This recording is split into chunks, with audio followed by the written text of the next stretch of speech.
Hey there, it's Shauna. Welcome to your weekly astrology forecast for the week of September 30th. So, this week is all about working with your power. This week we have Venus square Pluto. We have a first quarter moon in the sign of Capricorn, and then we have Mercury opposite Uranus. So, several transits around being in a sense of power and autonomy and authority.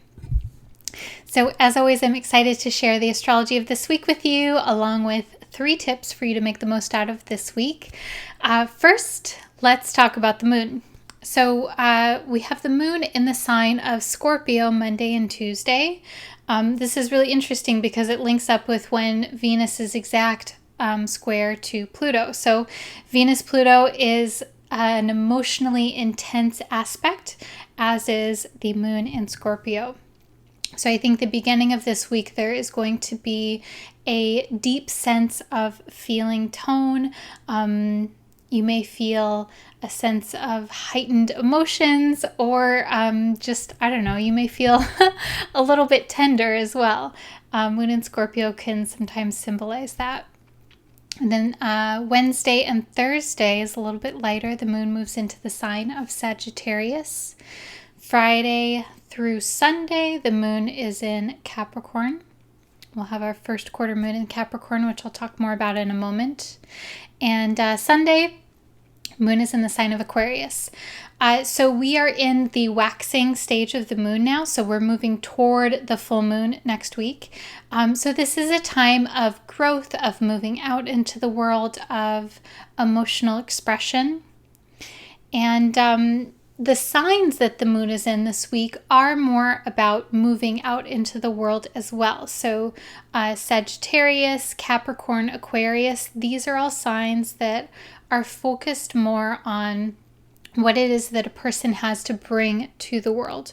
So I share that with you because that may be the emotional tone, and I know that Venus square Pluto is more of like a smoldering, internalized kind of energy. But I would encourage you to move out, to take action, to express yourself in any way that you wish. The moon is really good for that this particular week.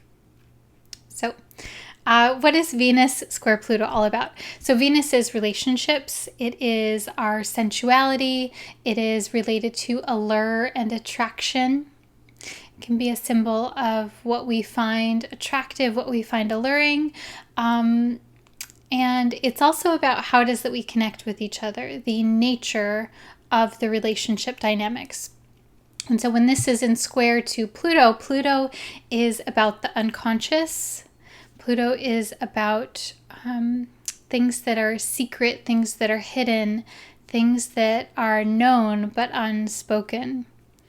There's a lot of power within Pluto. There's a lot of power within things that are secret and hidden, and it can kind of feel like something that is unspoken can have so much power over a person as well. I think that's the thing with Pluto, is that there's so much power and vulnerability at the same time, but it's a symbol of things that are not spoken about. So the secrecy can sometimes even enhance or exaggerate the power as well. And so Venus-Pluto square to one another. This shows where there may be power dynamics that come up in relationships for review. There may be a sense of vulnerability with that as well.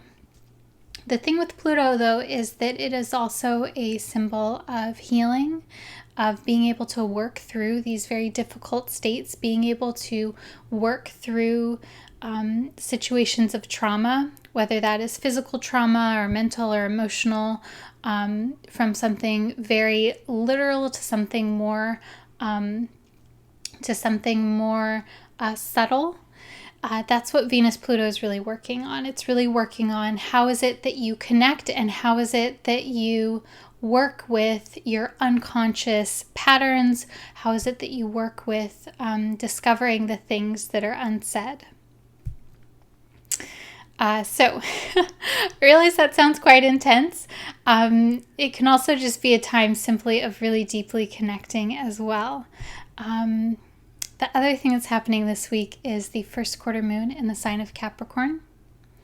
And so this is exact Saturday, the 5th at 9:47 a.m. Pacific time. It's exact at 13 degrees of Capricorn. So Moon in Capricorn is about authority, it's about power, it's about success. And the first quarter point is where there is a decision point. It's about changing directions or really doubling down, but it is like, okay, what is it that you're going to do? And sometimes there can feel like an opportunity or a literal decision is presented to you, but sometimes it's more about like, okay, where do you really want to focus your energy? Because there's a lot going on. And this being in the sign of Capricorn, you may want to really focus on everything, and you may want to focus on doing as much as possible as well as possible. The more, though, that you focus yourself this week, that is going to drive you toward success. The other thing I'll say about this as well is to be really gentle with yourself this week, because Moon in Capricorn can have kind of an edge to it. People with their natal moon in Capricorn can be hard on themselves. They can have very high standards of what it actually means to be successful, and sometimes those standards are literally unachievable. So I would just notice, where is it that you're focusing yourself? What is your drive like? What is your energy like? And what does success actually mean to you this week? That's a wonderful Capricorn or Saturn question, is how would you define being successful? And that can put things into perspective, so that you have a measurement versus just always needing to do more and more and more, which can happen with Capricorn energy like this. Let's see. So then we have another aspect that's a little bit different. We have Mercury opposite Uranus. And so Mercury is about thought process, it's about mind. Mercury is now in the sign of Scorpio. And when Mercury is opposite Uranus, it symbolizes where there is a radical new way of thinking, or there's radical new information. And there's something totally unexpected that comes into your awareness that you're thinking about, or a surprise message that reaches you. It's that kind of thing. What I think is really interesting is that Mercury is in the sign of Scorpio, which has a similar tone to Venus Pluto. Mercury in Scorpio is about getting to the bottom of things. It's about like really digging into what is the most authentic, bare bones, like give it to me straight, like what is actually happening here. I don't want anything sugar-coated. And it's also about exposing things, I think, as well, this aspect, because Uranus is about radical change, it's about awakening, it's about freedom of speech, even being able to speak freely, to say how you really feel. All right, so I have 3 tips for you, but I also realized that I have some quotes that I want to share with you too. So with Venus Pluto, the quote that I selected for this is by Alice Walker. She said, "Sexuality is one of the ways that we become enlightened. Actually, because it leads us to self-knowledge." And so I think this is beautiful for Venus with Pluto, because there is this tone around relationships, but at the end of the day, Pluto is also about knowing yourself, because it's about the unconscious. It's about knowing yourself at a deep, deep level, like true, not like what you present or what sounds good. It's like the real raw truth of the thing. Pluto is also about sexuality as well. Let's see. I chose a quote for the first quarter moon. Uh, this is by Mary Pickford. She says, if you've made mistakes, even serious ones, there is always another chance for you. What we call failure is not the falling down, but the staying down. And I really like this for Moon in Capricorn. Like if you have your natal Moon in Capricorn, this is an excellent quote for you as well, because when the moon is in the sign of Capricorn, there can be such a serious tone. There can be such a focus on achievement and doing well, and that standard of like never making a mistake. Moon in Virgo can have this similar tone as well, because the expectation is so high. And so it's a great reminder this week that, mistakes are bound to happen throughout life. Especially though at the first quarter moon point, there is this opportunity for shifting things. There is this opportunity for being like, you know what? This doesn't work for me, or I don't want to do this after all. I thought this was going to work, but I want to redirect. So I encourage you to have a little bit of flexibility with what you're doing this week. Let's see.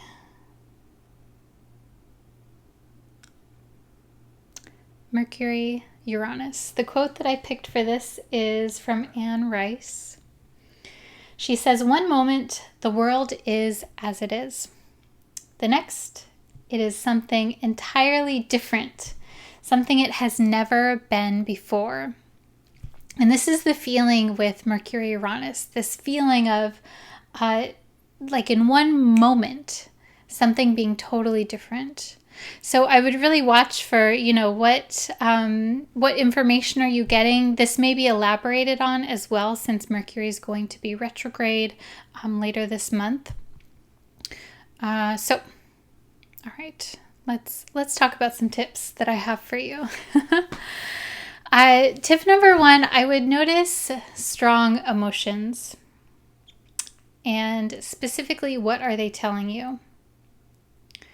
So this is bound to come up when we have Venus square to Pluto, because Pluto is a symbol of all of our vulnerabilities, of our insecurities, of our tenderness. And so when Venus comes into this place, Venus can symbolize a relationship. It can symbolize your values, what you're attracted to. And when these two meet, there is a strong emotional charge that can come up. So you'll have to let me know what is going on with you this week. But this can be very subtle. It can be more extreme. Sometimes it can happen where the people around you are having these strong emotional reactions. But I would notice within yourself, what's the common theme? And what's the message for you there? Because that's going to give you more information about the unconscious drives and motives that are happening. Tip number 2 is ask yourself, what do you want to say? And why? I think this is really key with the Mercury Uranus, because we have like this very like sensitive kind of like intense energy with the Venus Pluto, and then we have this desire to speak up with Mercury Uranus. So what is it that you want to say? What is it that you want to express that might be a little bit different? Tip number 3 is to ask yourself when you feel autonomous. When do you feel powerful? When do you feel free? When do you feel like you have the executive authority to do what it is that you want and to be yourself? I think that's a big theme this week overall, because there's like each layer of these aspects is about you being powerful and having authority over yourself, being free to connect, to do, and to speak in a way that has a strong core, where you're like, hey, this is who I am, and this is how I want to be. All right, so that being said, let's pull some tarot cards.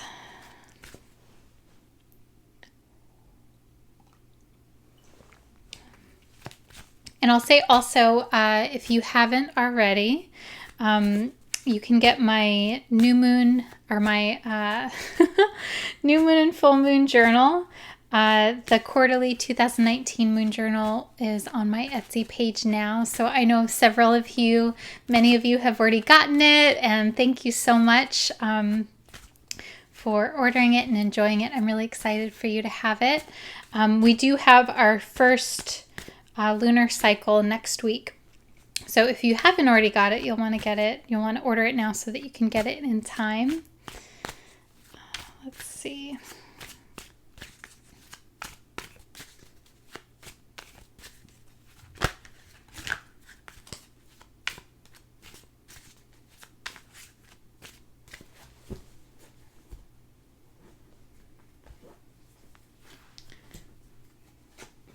All right, so this time I'm pulling 2 tarot cards and 1 card from the Isis Oracle deck, just to change it up a little bit.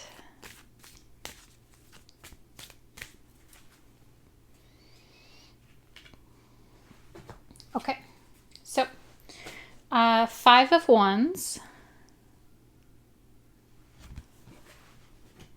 9 of Pentacles, and then the initiation card, which I'll read in a moment. So 5 of Wands is where there's kind of like a little bit of a disagreement or argument, or there's kind of like this, there's like a challenge, a struggle. It can be with many, it can be with one. The message that I usually get when I pull this card is that although there is a conflict, there is common ground. And so it's an encouragement to find the common ground. And if you're having a conflict this week, that can be, okay, how can you work together with the people that you're having a conflict with? Or if it's a conflict maybe internally, how can you figure out what the common theme is? This card it can also be like that there's kind of, maybe it's not like a harsh conflict, maybe it's simply a disagreement. But this is definitely an encouragement to figure out how to play nice in a weird way.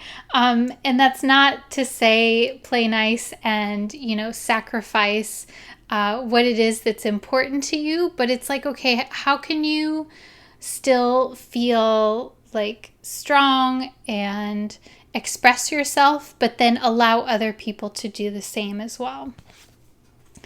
The 9 of Pentacles is such a beautiful card. So this card is about luxury, it's about abundance, it's about material enjoyment.